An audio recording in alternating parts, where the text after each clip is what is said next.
الحمد لله والصلاة والسلام على سيدنا محمد وعلى آله وأصحابه أجمعين. الحمد لله والصلاة والسلام على سيدنا محمد وعلى آله وأصحابه أجمعين. أما بعد، فأعوذ بالله من الشيطان الرجيم. بسم الله الرحمن الرحيم. لتبلون في أموالكم وأنفسكم ولا تسمعن من الذين أوتوا الكتاب ومن الذين أشركوا. البتہ آگے آزمائے جاؤ گے اپنے مالوں میں، اپنی جانوں میں، البتہ آگے کو اور سنو گے بہت سی باتیں دل آزاری کی ان لوگوں سے جو تم سے پہلے کتاب دیے گئے اور ان لوگوں سے جو کہ مشرک ہیں. وَإِن تَصْبِرُوا وَتَتَّقُوا فَإِنَّ ذَلِكَ مِنْ عَزْمِ الْأُمُورِ. اگر صبر کرو گے، پرہیزگار رہو گے تو یہ تاکیدی احکام میں سے ہے. وَإِن تَصْبِرُوا وَتَتَّقُوا فَإِنَّ ذَلِكَ مِنْ عَزْمِ الْأُمُورِ. اگر صبر کرو گے اور پرہیز رکھو گے تو یہ تاکیدی احکام میں سے ہے. اللہ تعالیٰ نے پیارے رسول صلی اللہ علیہ وسلم کے واسطے سے پوری امت کو ایک نصیحت اور ایک پیغام دیا کہ اس دنیا میں جو اللہ نے دارالامتحان بنایا ہے اس میں تمہارے لیے بھی آزمائشیں تو ہے، آزمائشیں تو ہے. بس اوقات جسمانی تکلیف ہوتی ہے لیکن دل میں تکلیف نہیں ہوتی.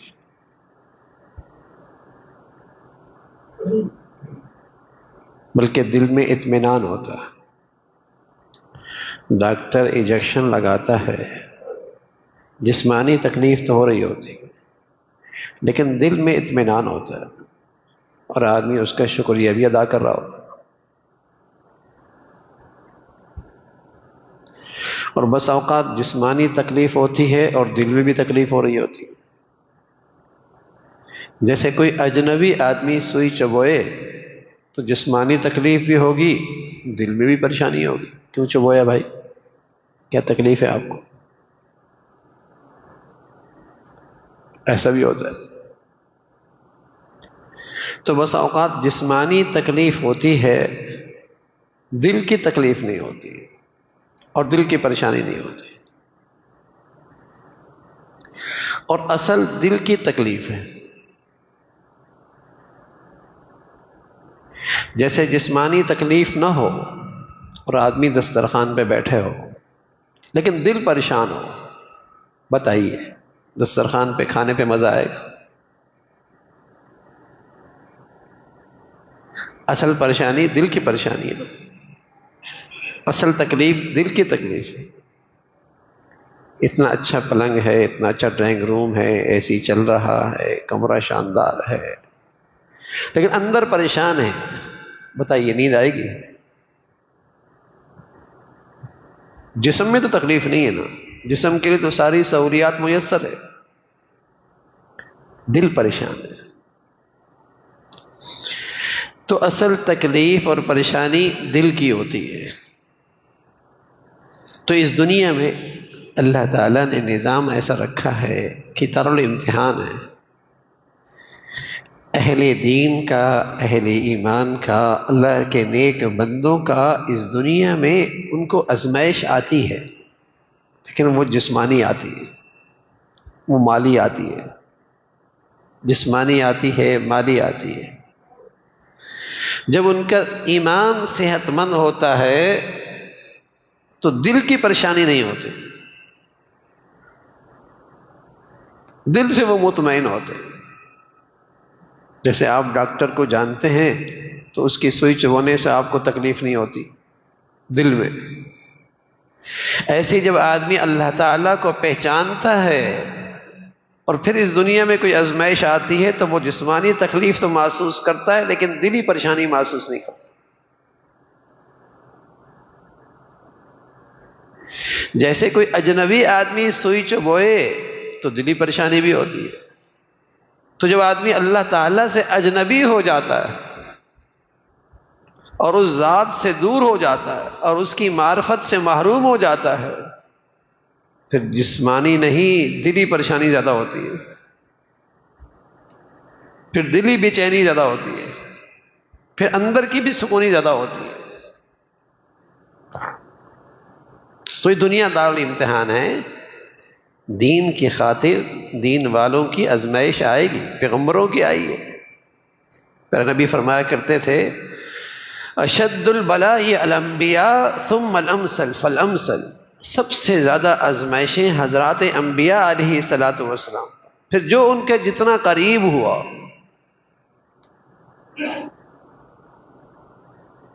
دین والوں پر بھی آزمائشیں ہیں، بس اوقات آدمی چونکہ سمجھ نہیں ہوتی دین کی، اور اللہ کے نیک اور مقبول بندے جب راہ خدا میں قربانیاں دے رہے ہوتے ہیں اور ایک بہت بڑی آزمائش سے گزر رہے ہوتے ہیں، تو سطحی سوچ رکھنے والا سمجھتا ہے کہ شاید ان کی بدعمالیوں کا نتیجہ ہے۔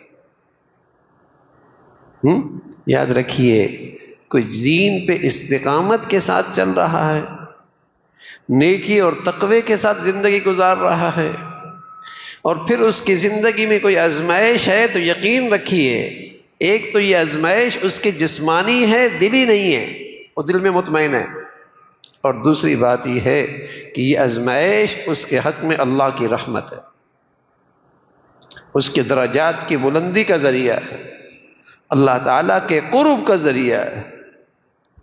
لیکن شرط یہ ہے کہ وہ دین پر استقامت سے چل رہا ہو، تقوی اور پرہیزگاری کی زندگی پہ چل رہا ہو، اپنے عقیدے اور نظریے پہ چل رہا ہو، یہ شرط ہے۔ اگر کوئی شخص اللہ کی نافرمانی کر رہا ہے اور بظاہر وہ جسمانی تکالیف سے محفوظ ہے، بظاہر وہ مالی اور جسمانی آزمائشوں سے محفوظ ہے گناہ گار، گناہوں کی زندگی گزارنے والا، تو آپ کو پہلی بات تو نظر نہیں آ رہا کہ وہ اندر کتنی تکلیف میں ہے، دلی کتنی پریشانی میں ہے، اور دوسری بات یہ ہے کہ یہ فراوانی اور یہ نعمتوں کا اضافہ اس کے حق میں اللہ کی رحمت نہیں، یہ استدراج ہے، یعنی اللہ کی طرف سے ڈھیل ہے۔ اللہ اس کی بڑی پکڑ فرمائے، اللہ تعالیٰ اس کی بڑی پکڑ فرمائے۔ گناہوں کے ساتھ دنیا کا اضافہ یہ اللہ کی طرف سے ڈھیل ہوتی ہے۔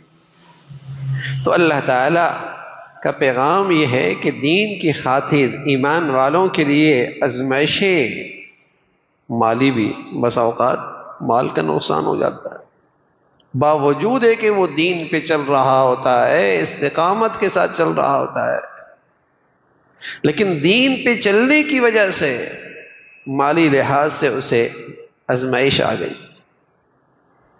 کہ تم نے یہ دین کیوں اختیار کیا؟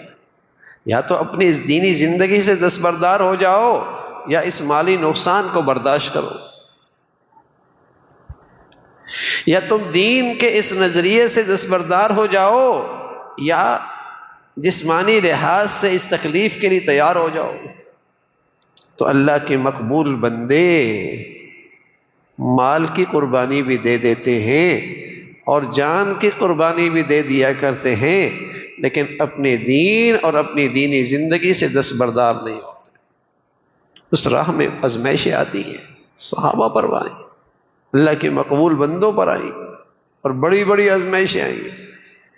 تو فرمایا اے ایمان والو، تمہارے لیے یہ آزمائش ہوگی اور تمہیں طرح طرح کی باتیں سننی پڑی ہوں گی، تمہیں یہود و نصارہ سے اور مشرکین سے طرح طرح کے طعنے اور طرح طرح کی باتیں، تکلیف دہ گفتگو سننی پڑے گی، طعنے، طنز، تنقید،